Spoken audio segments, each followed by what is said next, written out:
I got the yawnies. Sorry. Oh, you got the yawnies. Fuck. All right. What's up, everybody? My name is Eric. My co-host over there, his name is Will, and you are watching the Fantasy Football Busters podcast. Thank you for joining us. Thank you for being back for another week of fantasy recap. We do have a Week 11 recap today, but before we get into things, Will, how you doing today, man? Hey, man, I'm feeling good, man. Feeling great. Argentina lost today, so that's crazy. Yeah, I think it's going to be a unfortunate. weird week in sports. Yeah, we got all sorts of stuff going on now that the World Cup is in the winter instead of the summer. Thanks, Qatar.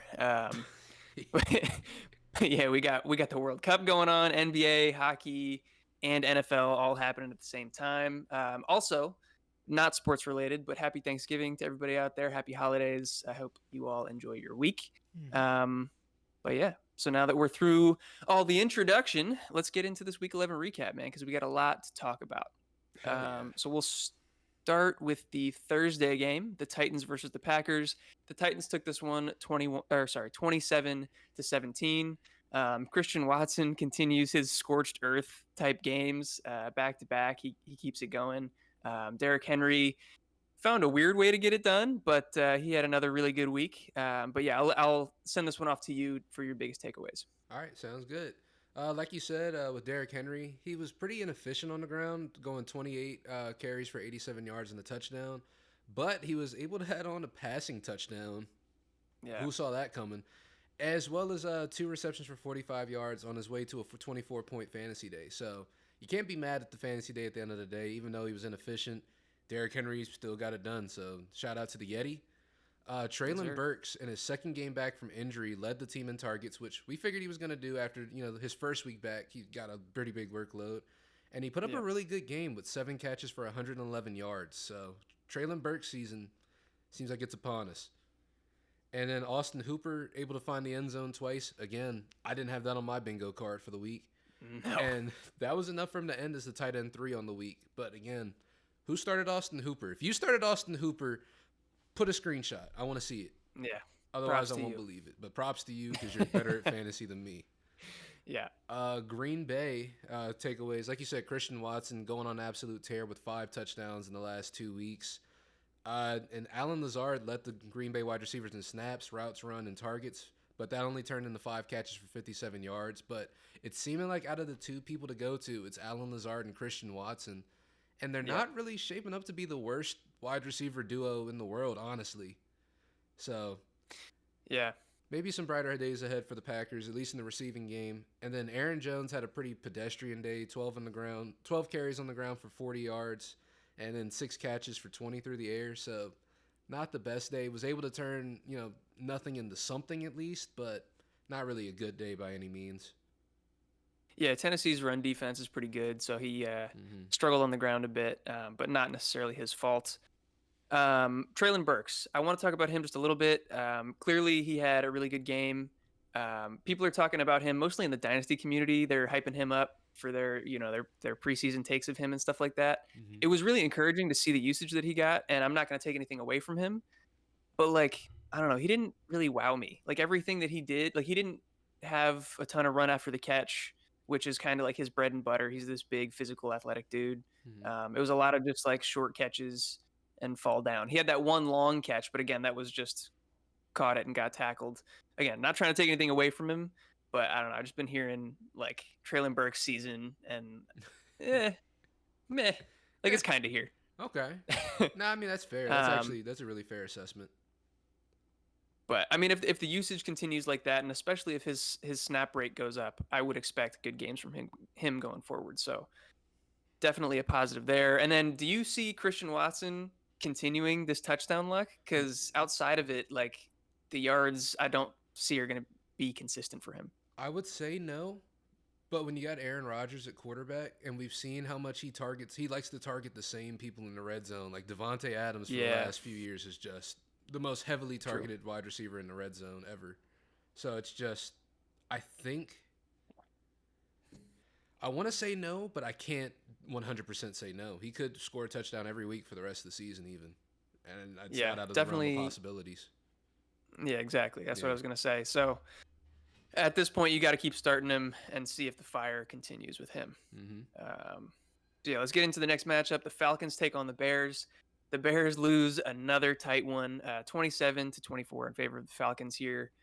Some injury news from this one that I'll let Will talk about. Yeah. So for Atlanta, the biggest news from this one is the Kyle Pitts injury. He tore his MCL in this game. And he let the target. He still led the team in targets, even though he left this game early. So, in terms of usage, it's positive. But I don't think he's going to play for the rest of the season at all. So, it's looking like he's done for the rest of the season. So, kind of sucks to see. Shout out to Cordero Patterson for breaking the NFL record for kickoff return TDs. That was previously Josh Cribbs' record, I believe. Right? Yeah. Yeah. Yep. It was a tie between Cribbs and Leon Washington. Mm-hmm.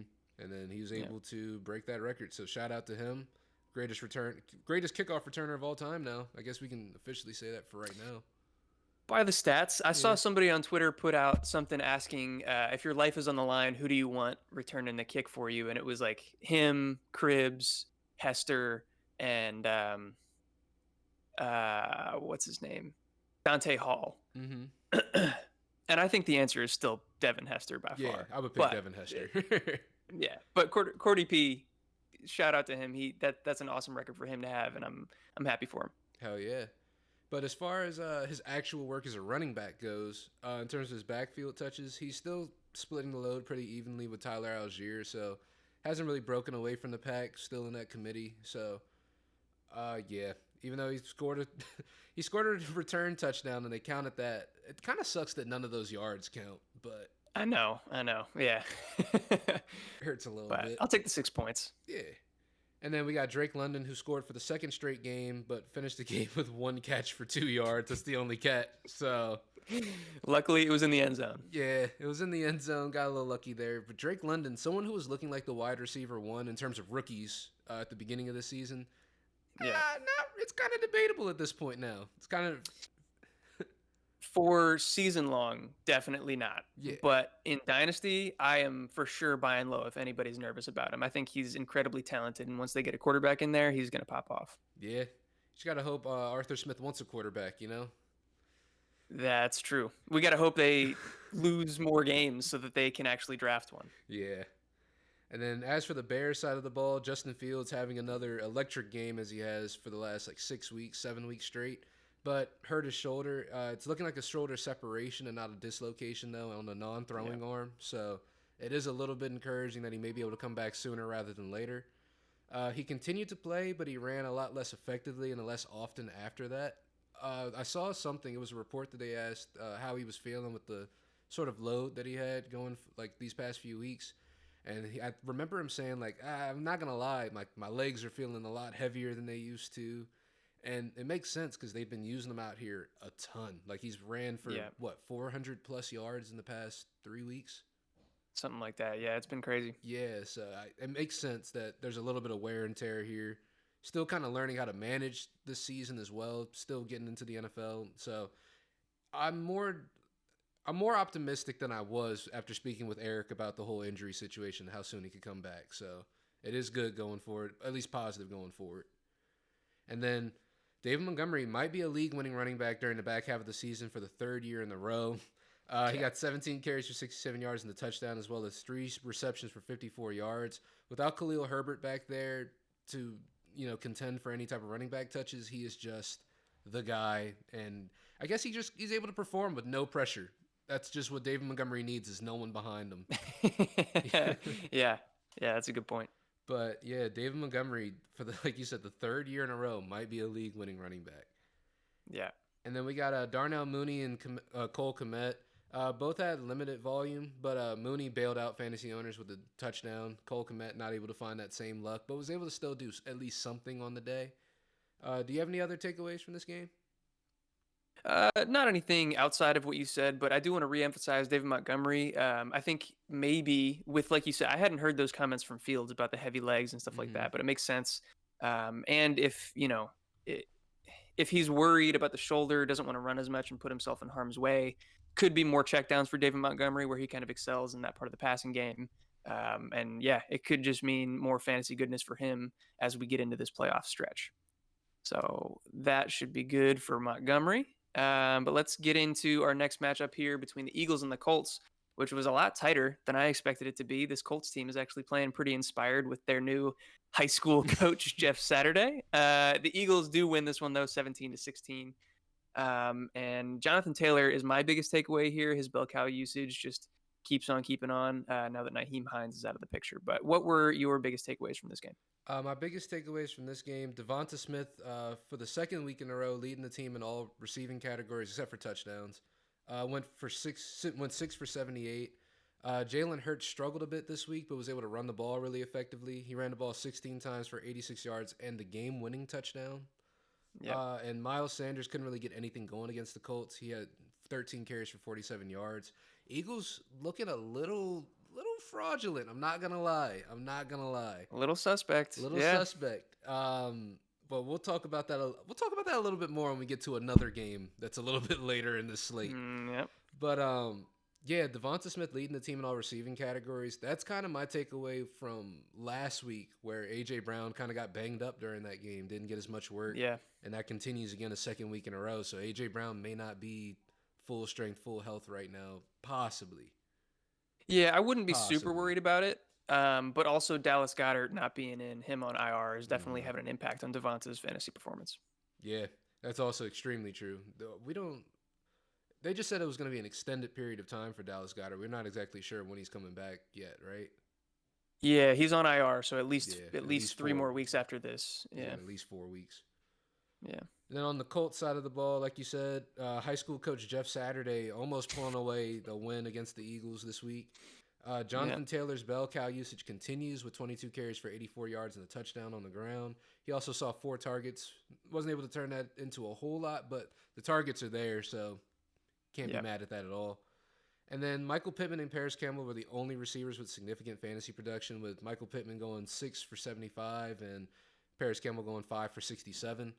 So that is encouraging that both of them are getting, good looks from. I think Matt Ryan is a big fan of both of these guys, to be honest with you. I don't think there's one he likes more than the other. I think it's just going to be a matter of who's able to get into the end zone. That's going to be the one that performs better that week. Or if anybody gets in the end zone in this case. Yeah, if anyone gets in there. 100%. Yeah. But high school coach Jeff Saturday performing a lot better in the NFL than high school. He's making it happen, man. It's kind of impressive. Yeah. I give him some credit. And yeah, I want to talk about the Eagles just a little bit. Their offense is heavily predicated on like RPOs, the quick screen game, lots of like rub routes and stuff like that, where they get their receivers kind of picking off defenders. And in this game, it seemed I was watching most of it, and it seemed like the refs were just calling those tighter. They were calling a lot of like offensive pass interference and like illegal men downfield because they do those RPOs, and so offensive linemen will get too far downfield. And so if they call those tight, that really hurts the Eagles offense because that's basically all they do. So reffing might actually have a big impact on their success going forward. We'll see. That's interesting. That's a super interesting take. I would love to see Philly fans complain about that next. Oh, the refs hate us. No, you guys. We'll talk. No, I'm not going to rant about them right now. For another time. But yeah, let's get into the Patriots and the Jets matchup. This one was so ugly. Not a single offensive touchdown scored in the game. The Patriots won this one with a walk-off punt return touchdown. This one was gross. What do you have to say from this game? Yeah, it was a disgusting game. Ramondre Stevenson on the New England side of the ball had a really bad yard per carry average of 1.7 yards per carry and didn't score a touchdown. But he was the team's leading receiver again with 6 catches for 56 yards. So he was still pretty good for fantasy purposes. And Damian Harris is just he's just a leech right now on fantasy owners right now in this Ramondre Stevenson situation because Ramondre dominated the snap share and ran a lot more routes, but Damian Harris still got 10 touches for 93 yards. So he's still there and he's still eating away at Ramondre Stevenson's possible value, which is something that we predicted could be an issue going forward. But we had hoped that some of it would be quelled by now, but it hasn't been. So it's the Patriots being the Patriots at the end of the day, but it sucks to see. And then on the New York Jets side of the ball, Zach Wilson completed 9 passes out of 22 attempts for 77 yards, but he didn't let the defense down. You can check his interview. He didn't let the defense down whatsoever. But nobody really did anything for this team. Again, it's kind of hard to when your quarterback's throwing for 77 yards, but Yeah. it's kind of noteworthy that Ty Johnson got more snaps than James Robinson in this game. That's Yeah. something that happened. There was a development there, but I'm not expecting that. Zach Wilson, not the guy. Not the guy.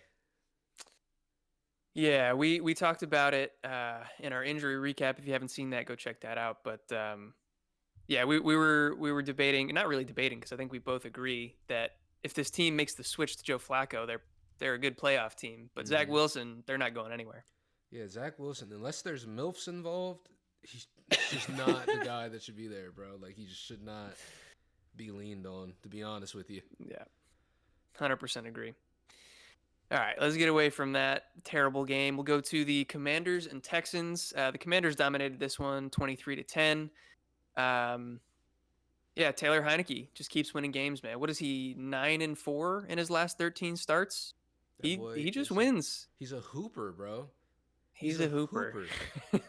And Jonathan Allen, I think Jonathan Allen said, it's not really like the administration or the executives for a team can't really pick a quarterback, you know? Like, the team ends up picking the quarterback. And he was like, that's no shade to Carson. It's just the team plays more inspired when Taylor Heineke is back there at quarterback. It's just the vibes are just immaculate. They're amazing. Yeah, they're incredible when he's back there. He makes it happen. And he's just the better for a football. He's better for this team than Carson Wentz was. And I don't know if Carson Wentz is going to see the field again, honestly, this season, especially if they keep Probably winning. not. So, $26 million down the drain. But we're going to talk about Washington. We're going to talk about fantasy football. This game looked like it was going to be a smash spot for both Washington running backs, but Brian Robinson wasn't really able to do too much. I believe it was, I can check it right now. It was like 15 for 52. 15 for 57. 57, sorry. Not too much there. Antonio Gibson, however, had 18 carries for 72 yards and 3 catches for 31. So sort of continuing that trend where Antonio Gibson is the running back that's looked at more. J.D. McKissick was also officially shut down for the rest of the season as well. So yeah, it looks like Antonio Gibson is going to really be getting a lot of that receiving work out of the backfield now, for sure, for the rest of the season. And then welcome back Logan Thomas. Returned back from injury in Week 8. In the 3 games prior to this one, he scored a combined 2.2 fantasy points, so didn't really do shit. But he was actually the team's leading receiver in this game with 5 catches for 65 yards, excuse me. So he was able to actually have a good fantasy day this week, and hopefully that's good signs going forward. Washington really didn't have to throw the ball too much this game either, so Terry McLaurin only with 4 catches and 55 yards on the day. But again, this is a game where Washington was pretty much in the driver's seat the entirety of this game, so they didn't have to throw the ball down the field. Yep. And when it comes to Houston, we thought Dameon Pierce was matchup proof, but not really. 10 carries for 8 yards. I think this Washington defense held the Texans to 6 yards in the first half total. So it's they're turning it on, man. We're about to get Chase Young back too, especially this front 7. We're stopping the run like nobody's business. About to say the front 7's been good and the secondary's been really good too. Honestly, like Benjamin St. Juste has stepped up huge this year, but Kendall Fuller looks like the old version of himself again. It's good to see. Yeah, like Washington, honestly, one of the more exciting teams in the league right now, just outside the playoff picture as well, at the 8 seed spot. Just because the NFC East is so fucking stacked right now, bro. It's crazy. It's nuts. We may have a year where every team in the NFC East is in the playoffs, and I kind of want to see that happen. That'd be and we're all above 500 right now, right? Mm-hmm. Everybody's above 500. The only team in front of us right now is the 49ers. Yeah. Insane. Insane. And then also for the Houston side of the ball, Nico Collins led the team in snaps, routes run, and targets going 5 for 48. But Cooks beat him in the yards category by going 3 for 70. So, it's Nico Collins. It looks like he is the guy that they're leaning towards in more of the alpha, if you can really call it an alpha role at the Texans. But possession role. Yeah, more of that possession, high catch role. Nico Collins. Yeah. Brandon Cooks. They're still working them in there. But yeah, that's really all I've got for this game.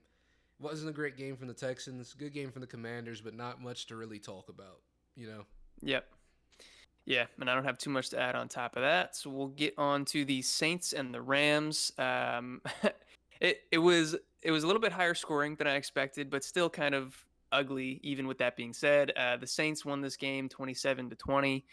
Juwan Johnson, man, we've been talking about him. We've been telling people get him in your lineups. He's now the tight end 8 on the season.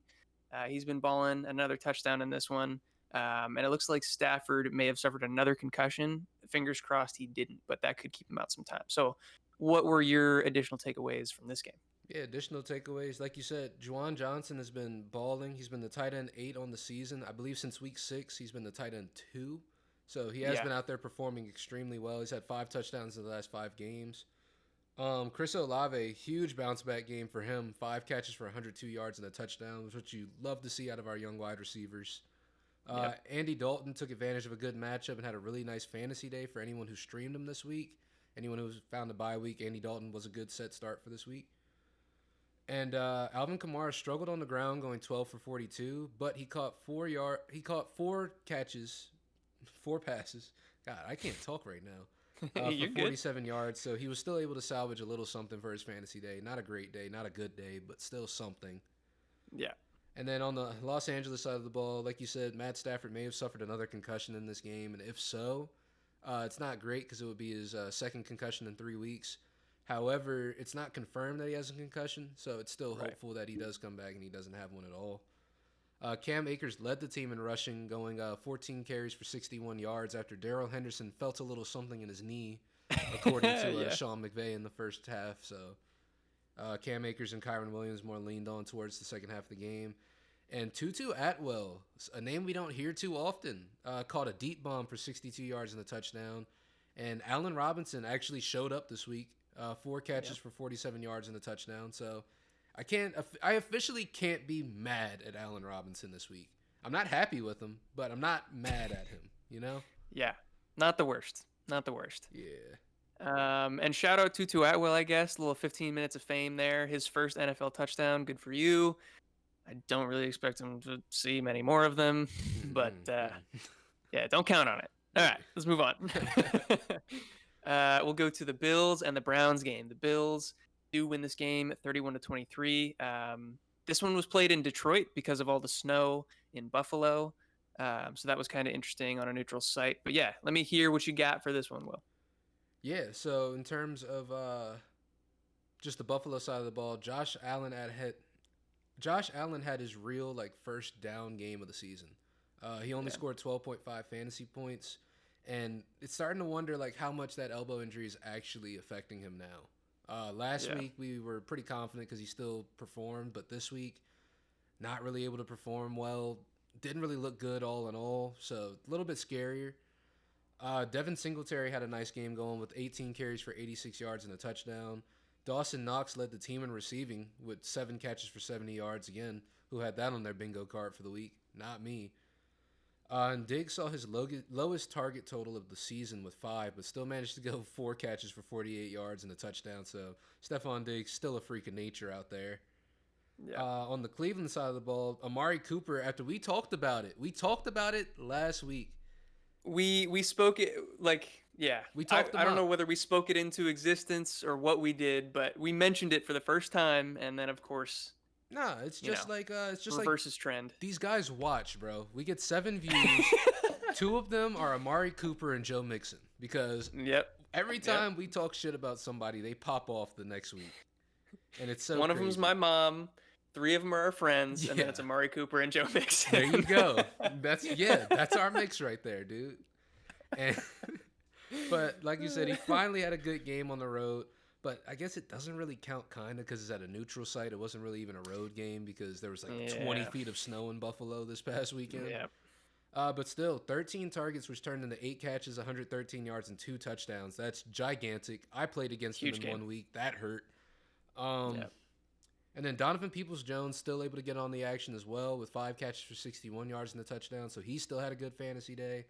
And David Njoku didn't really do much in his first game back from the ankle injury. And Nick Chubb only managed 1.4 yards per carry against this Bills defense, which I don't think that speaks anything towards Nick Chubb and his value. It just goes to speak so much more towards how good this Bills defense is when they're firing on all cylinders. And they were firing, especially in the run department. Maybe not so much in the, pass defense department, because I think they are still reeling from some injuries. But In the run defense Yeah. department, they are very good. Yeah. Yeah, they're still out one of their top safeties, and Hmm. I think Tre'Davious White might make his debut next week. He's been out so far, I think, this whole season. Yeah, they've been kind of playing Um, around with they're going to activate him just about every week for the last 3 weeks. So he should be yeah, back pretty soon. yeah. So we'll see if that secondary improves for them. And yeah, Donovan Peoples-Jones, man, he's another guy, just like Jawan Johnson, that we've been talking up on this channel, that we've been talking up on our TikTok, telling people to go pick him up, to go start him. And if you have listened to us, if you've heeded our advice, then things have been positive for you as of late. So hopefully we can keep that going. We'll get into this Ravens versus Panthers matchup. This one was a lot worse than I expected. The Ravens, the game was tied 3-3 until the fourth quarter. The Ravens end up winning 13-3. Lamar's been struggling, and Carolina, we just expected them to be terrible. Baker can't get anything going. So yeah, what did you see in this game? Yeah, it's like you said. You would expect the Ravens to kind of run away with this one, but they absolutely didn't. Lamar Yeah, Jackson has only hit 20 fantasy points once since week 3, and he kind of continues that trend again because he only got 15 this week. Demarcus Robinson was the team's leading receiver this week with 9 catches for 128 yards. Again, if you started Demarcus Robinson, I want to see a picture. But Mark Andrews had a fine day. He had a good enough day coming back. First game back from injury, right? This is his first game back, right? I believe so. Yeah. With 6 catches for 63 yards. So Mark Andrews coming back. Hopefully weeks go along. He'll ramp himself even up more and more. But good showing for the first game back for sure. And then for the Carolina Panthers, Donta Foreman had no success running the ball against the Ravens front. He had 11 carries for 24 yards. And Terrace Marshall, the only receiver with significant production in this game with 3 catches for 76 yards. We are still Yeah. on DJ Moore watch. It's so sad, bro. It's so sad. Yeah. We know he's good. There's Yeah. no doubt in our minds that he's immensely talented. Yeah. We're just never going to get to see it, it seems like. Yeah, I think he's going to be one of the biggest just what could have happened stories that we're going to see, Because it's annoying. It's really annoying. I don't really have anything else to say about this game. Hopefully Carolina gets themselves a quarterback and brighter days ahead for DJ Moore. Not this season, but hopefully for dynasty purposes and in the future. Yeah. But we'll move on to the next one. We had the Lions and the Giants, and one that I was kind of surprised by. The Lions have been performing a little bit better as of late, but the Giants, I thought they were a good football team. Like, obviously, their offense hasn't been great, but their defense has been pretty good. They've just been finding ways to win games, and they lost this one pretty decisively to the Lions, 31-18. Yeah, Jamal Williams, I think, found himself back on top of the touchdown list. Yeah. And surprisingly, Saquon had a really rough game against what we thought was going to be a smash matchup. Yeah, it's on the Detroit side of the ball, like you said, Jamal Williams, the touchdown party just lives on because he scores 3 more in this one. Crazy. Justin Jackson also outsnapped DeAndre Swift, which what are we doing? I don't know, but then Swift scored. It's like I don't understand. This guy is so good. He's so good. Is he hurt or is he not? Because obviously when he's out there on the field, or give him the full workload. Yeah, if he's out there on the field, he looks fine. He honestly looks fine out there. He doesn't look like anything's holding him back. So I don't know what the hang up is. And then Amon-Ra St. Brown, the Sun God, caught all 7 of his targets for 76 yards, so he's still doing his thing. Just wasn't able to find the end zone. It's the only thing that you really want to see more out of him, honestly. Yeah. And on the New York side of the ball, like you said, we thought this was going to be an amazing game for Saquon, but he was able to go 15 carries for 22 yards. Not great. Not great. Was able to find not at all. Not even really find any success through the passing game either. I think he had like 2 catches for maybe 15, 20 yards. Nothing great at all. I'm not even going to take the time to pull it up. That's how insignificant it was. Yeah. Wan'Dale Robinson was blowing up this game as well, having an amazing game. 13 targets, 9 catches for 100 yards, but went down with a knee injury, which we have now confirmed is an ACL tear, so he is done for the season, unfortunately, which you hate to see because he was on pace to have an amazing game and probably an amazing back half of the season. So it hurts to see that. And then Darius Slayton continuing to put up usable fantasy games with a 5 for 86. And we kind of hope that that's just going to keep getting better even because with Wan'Dale gone, obviously that's not going with the vacated targets route, but in terms of Darius Slayton's role in the offense, it's definitely been elevated more to that, wide receiver one in this offense. And hopefully we see an uptick in Saquon's passing usage as well. So Yeah. those are the only real takeaways I have from this game. Let DeAndre Swift play, bro. Who do I need to write to? Do I need to talk to Dan Campbell? Or sit him. Like, just make it clear, please. Do I need to talk to Dan Campbell? Do I have to find this guy and talk to him? I think so. I think you do, Will. All right, I'll bet. We'll put that on the list. Bet. Also, quick apology to anybody that I scared about Amon-Ra St. Brown with last week's videos. I had seen from my guy, not my guy, it's not like we're connected, but I trust this guy, FB Injury Doc, Edwin Porras on Twitter. Really, really good reporting on all of like the fantasy injury stuff. He thought that he saw Amon-Ra St. Brown re-aggravate his ankle injury in last week's game. And then we didn't really see him on the injury report. He came into this one, seemed like he was playing at full strength. So my bad on that one. I'm still going to trust that guy because he's killing it on everything else. But yeah, it seems like Amon-Ra is fine. Yeah. So that's good. Very good. Very good. I love the sun god, man. Yes, sir. We all do. But yeah, let's get into the Raiders-Broncos matchup. There were a lot of ugly games on this slate, man. There were a bunch of bad teams playing bad teams. But we had the Raiders pulling out the victory over the Broncos 22-16. Devontae keeps doing Devontae things, and I can't wait to hear your rant about the Broncos. So let's start. So we've got the Las Vegas Raiders, right? We got Devontae Adams. Yep. He's an absolute monster, as we talked about before. We all knew. 7 catches, 141 yards, 2 touchdowns. Put up his second 30 bomb in 3 weeks. He's absolutely popping off. We got Josh Jacobs able to have a good game again. 24 carries, 109 yards on the ground, 3 catches for 51 through the air. Mac Hollins had a pretty decent game as well, going 6 for 52. I'm seeing a lot of news that the Raiders may be moving on from Derek Carr after this year, which I could see that happening. But I saw there was a tweet I saw that really made me laugh where they were like saying it was a per Sports Illustrated. I'm going to be honest with you guys too. With the state of Twitter right now, I don't know what the fuck is true anymore. Yeah. I don't think anyone does. It's all just fucking jokes now. But at one point, people were like, the only trade that would keep Devontae Adams on the Raiders after this year would be if they traded Derek Carr for Aaron Rodgers. I saw that shit. Yeah. That'd be wild. Which would be absolutely insane. And also, I think it would bump up the Raiders a lot. Honestly, though. I don't know what to think at this point, man. I have no idea, but it would sure be fun. It would be in the news cycle, and it'd be enjoyable to watch the world burn after that. Yeah, and now we're on to the Broncos. Here we're at the fun part. Fuck Russell Wilson. Fuck Russell Wilson. He fucking sucks, dude. You literally, this is the Raiders, bro. It's the Raiders. This is supposed to be the biggest gimme, one of the biggest gimmies in the league. They're the second worst team in the league right now, right? I'm not wrong about that, right? When I say that they're the second worst team in the league. Especially defensively, they're absolutely atrocious. And Russell Wilson can't throw a touchdown against them? At all? Russell Wilson is ass, dude. I'm sorry. I've tried to wait. This whole year, I've been trying to, maybe it's the situation, maybe it's the coaching, maybe it's this. No, he's really fucking bad, dude. He's really bad. And when you look at the Seahawks and their success with Geno Smith, I can't say that everything that the Seahawks did these past few years was because of Russell Wilson anymore. I can't. It's impossible. Because this is what happens when you got a team that's led by Russell Wilson and you let him do what he does. He's out there fucking calling Seahawks audibles and the team doesn't know what's going on. They're confused. They're saying literally, what the fuck are you talking about? It kind of puts that whole Seahawks game in the more perspective as well. If he's out there calling Seahawks audibles against the Seahawks. Yeah.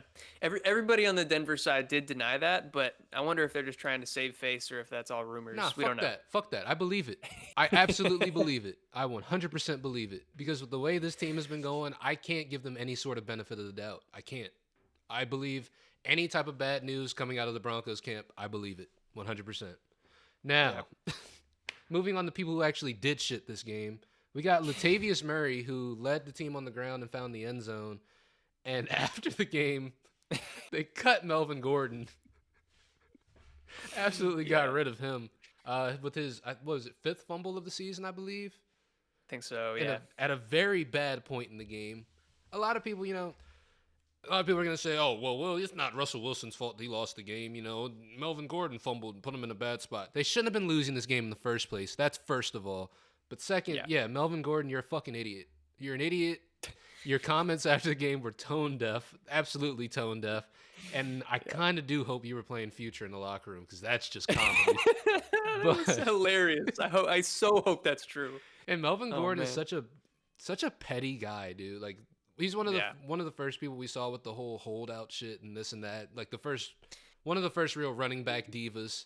So I could see He him, responds to haters on Twitter too. You love to see that. and I could 100% see him throwing shots at his own quarterback who's been underperforming for Yeah. the year. So Yeah. Melvin Gordon, he's probably happy that he's gone at this point. I would kind of be happy if I was gone from this team, not gonna lie. Yeah. But Cortland Sutton able to have a decent day in spite of Russell Wilson with 5 catches for 80 yards. So not everybody on this team is useless like Russell Wilson. Well said. Yeah. Thank you for that rant. We needed it. I don't have anything to add. I will leave it at that. Let's go to the Cowboys. Absolute trouncing of the Vikings. Holy crap. 40-3. That was embarrassing for the Vikings, who were, 8-1 coming into this game? Yep. I believe now after this loss, they are 8-2, but with a negative point differential for the season. Yep. So that's pretty interesting. Yeah.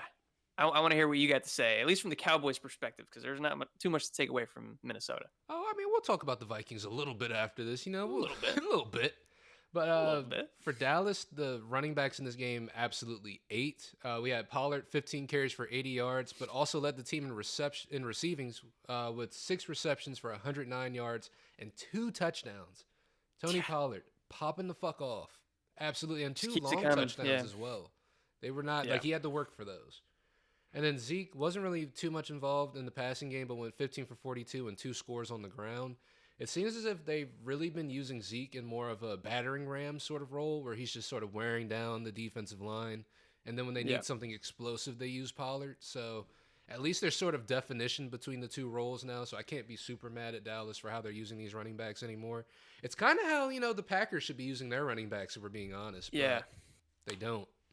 Well, okay, so I got a couple things to say about that. I'm glad to see that the Cowboys are doing this now because I think it makes sense. Zeke still has some gas left in the tank. He's not what he used to be, but I think he's perfectly suited for that grinder role. He knows how to find the holes and get, the dirty yards that you need, and especially on the goal line, like in this one where he scored 2 touchdowns. But you compared him to the Packers, I just don't think A.J. Dillon's really that good. I think he's just big.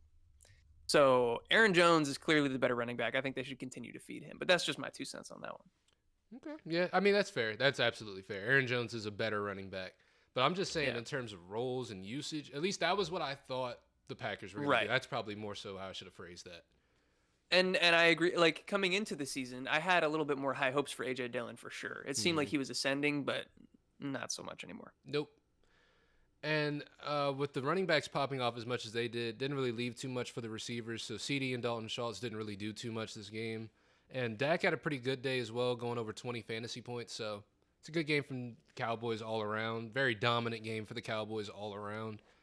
On the Minnesota side of the ball, so I guess we'll talk quickly about the fantasy stuff. You know, you got Kirk Cousins under pressure all day with 2 fantasy points, real juggernaut at the position. And we got Dalvin Cook with a pretty efficient 11 carries for 72 yards, but that's pretty much the best fantasy performance this team had right there. It's Dalvin Cook, 72 yards. When it comes to the Vikings as a team, bro, there's a lot of fraudulent teams in the NFC right now. I feel like the AFC is way stronger than the NFC is. Yeah, I feel like the Eagles, very fraudulent. I feel like the Vikings, very fraudulent. The Cowboys, they were looking pretty good, man. And this is supposed to be against one of the more elite teams. It's just, once this gets to playoffs, I have no idea who's going to win any of these games on the NFC side of it. So that's probably what my biggest thing is right there. It's been a weird season. Vikings are fraudulent. Kirk Cousins, it's over. There's no chain. There's no videos with the chains after this week, brother. You got to get back in the lab. You got to watch some film. No, he's not wearing chains on the plane. They're wrapping him up in gauze like a fucking mummy after that performance, bro. Yeah. Yeah, it was rough. The pass rush for Dallas was absolutely unrelenting. Like as much as I want to blame it on Kirk Cousins, it was hard for him to do anything because the pass rush was in his face immediately every time he touched the ball. Also, Christian Darrisaw, who has been one of the best left tackles in the league for them, left this game early with a concussion. So Micah Parsons and DeMarcus Lawrence and everybody was just picking on their backup left tackle and the rest of that offensive line. So that was the deal with that one. But let's get on to the Bengals versus the Steelers, which ended up being tighter than I would have expected. High scoring affair, but the Bengals win 37-30.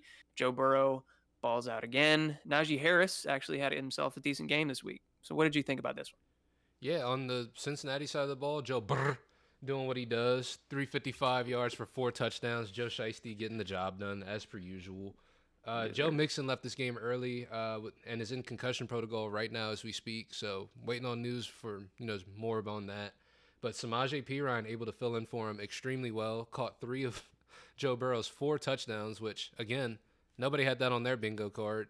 And if No. you started Samaje Perine, I want to see a screenshot. I don't believe you. I don't believe you. I want to see it. Uh, and then T. Higgins dominated with 11 targets for 9 receptions and 148 yards. So with them, hopefully, it sounded like they may get Jamar Chase back soon. So could even add a little bit more dominance to a team that's been performing really, really well as of late. They've been kind of on fire, not going to lie. And then on the Pittsburgh side of the ball, Najee Harris, that's the game, actually did well, guys. I know you guys weren't expecting to hear us say that this season, but he did it. 20 carries, 90 yards. Not the most efficient day in the world, but still a good, decent day. And then 2 touchdowns. So, Najee Harris. Yeah. And then we got George Pickens. 4 catches for 83 yards and found the end zone. So it's looking like he's going to be the better fantasy play than Deontay Johnson going forward. Which is really weird to see. Really weird to say, really weird to see. Kind of sucks, but yeah, George Pickens. We kind of assumed that his role would expand more now that Chase Claypool's gone, and it really only has. So George Pickens doing really well. And then Pat Fryermuth leading the team in targets and receptions with 11 targets, 8 receptions, and 79 yards. Baby Gronk out there getting it done. We called it, man. Yeah. We called it. If you've been watching, that's another one. Chalk it up on the board. We had him as a buy. Well, not really a buy low because he's been decent, but as a buy candidate for sure, especially down the stretch run. So we're happy to see him continuing to do well. Absolutely. We got just 2 more games left on the slate here. We can get through these. The Chiefs and the Chargers, and a pretty exciting one. I personally didn't get to watch much of this game, so I'll defer to you for the takeaways. All right, so for the Chargers and Chiefs, we're going on the Chiefs side of the ball. Mahomes, again, he's going to win MVP this year, guys. I think at this point it's pretty much locked in. No one's talking about it because I think it's just assumed. But if he doesn't, I would be shocked. 329 yards and 3 touchdowns. He's just been absolutely on fire. Isaiah Pacheco this week averaging 7.1 yards per carry with 15 rushes for 107 yards. So he's starting to emerge, in spite of Clyde Edwards-Helaire. Travis KELCE is a cheat code. He's the tight end one by, to call it a wide margin, I think is even an undersell. I think it's a canyon at this point. It's a fuck ton. Maybe even a galaxy. Maybe even a galaxy. But 6 catches for 155 yards and 3 touchdowns in this game alone. Absolutely insane. And the only negative... Disrespectful. It's absolutely insane. Anytime I see Travis KELCE on the other team in fantasy, I'm like, that guy's that's going to hurt. Let's just hope everyone else doesn't do well because I already know Travis KELCE is. The only negative from the Chiefs side of the ball was Mr. Kadarius Toney scoring 0 points before leaving this game early with what seems to be a reoccurring hamstring injury that just refuses to go away. Yeah. He was everybody's start of the week, also everybody's dud of the week. That one hurt. That one hurt for me. Yeah, if you started Kadarius Toney this week and you won, I want to see it. Send us everything, bro. And then on the Chargers side of the ball, we had another early injury exit, and that was Mr. Mike Williams, who caught a ball on the sidelines in the first quarter and re-aggravated his ankle sprain. Brandon Staley early saying that it's not as serious as the last time. At least they're thinking it's not as serious as the last time, but, only time's really going to tell with that. He missed 3 weeks, technically only 2 games because they had a bye week. So we'll see if they get him back. But Keenan Allen able to come back and perform well in his first game off of the hamstring injury, going 5 for 94. So Keenan Allen doing Keenan Allen things, which you love to see. And Josh Palmer gave us a big old middle finger, told us go fuck ourselves. 8 catches, 106 yards, and 2 touchdowns. I'm going to be honest with you, man. This one hurt the most because I had him on another team and I dropped him because I was like, I got Mike Williams on this same team and I'm not starting both of them. Yeah, there were a couple middle fingers in this game. It seemed like Kadarius Toney, like you said, was everybody's darling this week. Everybody had him in their lineups, and he put up a dud. And then with Keenan Allen and Mike Williams coming back, a lot of people probably didn't start or maybe even dropped Josh Palmer, and he went off. So, yeah, everybody dunking on everybody in this one. Shout out to Josh Palmer because I've been saying that he's not that talented, and he looked really good in this one, to be totally honest. So, yeah. Good for him. Sorry, I cut you off, but Eckler also had a decent game, going 19 for 83 and 1 on the ground. So that wraps up that one. We'll get into our last matchup of the week, this Monday night game. I didn't even. That's funny. I left the Cardinals off this one. That's all good. I did watch most of this one, so I can fill in there if you need me to. But the 49ers pretty much destroyed the Cardinals, winning this one 38-10. 49ers are really exciting to watch, man. With the amount of weapons that they have on offense, it's just so fun to see. Yeah, honestly, the 49ers, it's like you said, we kind of talked about it with our start-sit last week with the 49ers, where we don't really know who's going to be the guy to pop off every week because it could be anybody, it could be multiple people, and this was a night where it was multiple people. So it could be all of them. Could be everyone. So Jimmy G had a really nice day throwing the ball, 228 yards and 4 touchdowns with no turnovers. He did exactly what fantasy owners want him to do. He threw the ball to Kittle, threw the ball to McCaffrey, threw the ball to Debo, threw the ball to Ayuk. We know he did try to throw one to Juwan Jennings, but that guy didn't catch it, so don't even worry about that. Don't worry about that. But those are the only 4 guys to log a catch on the night. CMC and Elijah Mitchell continue to split work on the ground, but McCaffrey dominated in the passing game with 7 balls for 67 yards. Kittle had 4 catches for 84 yards and 2 touchdowns. Debo had 7 catches for 57 yards, plus 3 rushes for 37 yards and a touchdown. And Brandon Ayuk made the most out of his 2 catches for 22 yards and 2 for 20 yards and 2 touchdowns. So Brandon Ayuk, the picture of efficiency this game. But like we said, all of these guys were fantasy viable this past week. They're all pretty fantasy viable going forward. This 49ers team is really scary right now with all of these weapons as well. They're looking like a contender. Like, that's what I'm saying when I'm talking about the NFC and how weird it is. Because right now, the 49ers are like the 7th seed in the NFC. They are barely in the playoff picture. But I think that in terms of talent, it's like them and the Cowboys up there in terms of like who I think it could come out on top. It's not the two teams with 1 or 2 losses. And, ooh. What's up? Nothing. I'll take the Cardinals since I totally left that off the list. That's my bad. Okay. DeAndre Hopkins had himself another kind of target hog game where he got 12 targets, 9 receptions for 91 yards.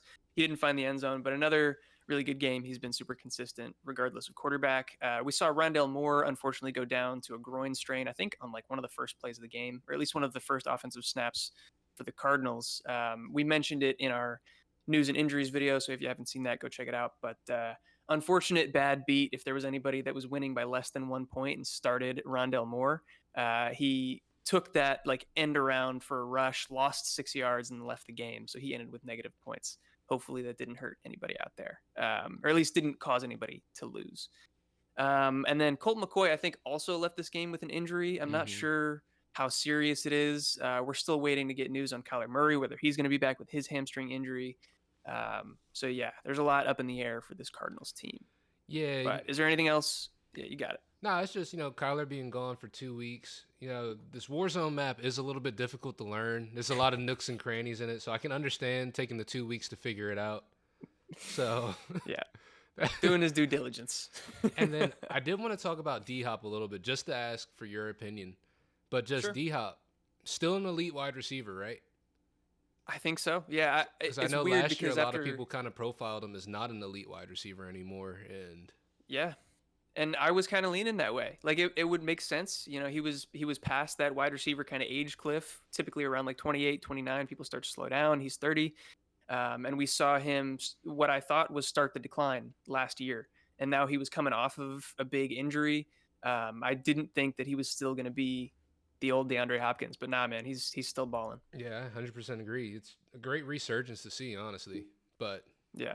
yeah, if you guys made it this far in the video, thank you so much for watching. That was our recap for the week of just all the NFL games. If you have any type of fantasy football questions for us, anything like that, I know I was joking throughout the video, drop screenshots. If you want to, really do that. You can drop them down in the comments. You can DM Facts. them to us. You could message it to us on TikTok. Any type of method you want. Or you can just ask us fantasy football questions. Start sits, buy sells. We're getting towards the end of the season, so you got any trade questions, getting ready for playoffs, shoot them by us and we'll let you know what we think about them. We're giving free fantasy football advice. There is no paywall, nothing like that. Just shoot them to us. We will answer. Hell yeah. And then give us a follow on TikTok and all that shit. But yeah, go ahead, Eric. I'm gonna let you go ahead, man. You got it. Yeah, all that good stuff is linked down in the description. Our TikTok, our Twitter, all of our other social media accounts that we're putting stuff out on. Check us out over there. That would be much appreciated. And as far as YouTube specifically on this platform, if you gain anything from this video, if you liked listening to us talk about all these games, drop a like. That would be much appreciated. Helps us out a ton. And hit the subscribe button, notification bell, so that you can see all of our content coming out down the road, and keep you, kind of in the loop, informed as far as all of the crazy NFL content that we got coming out.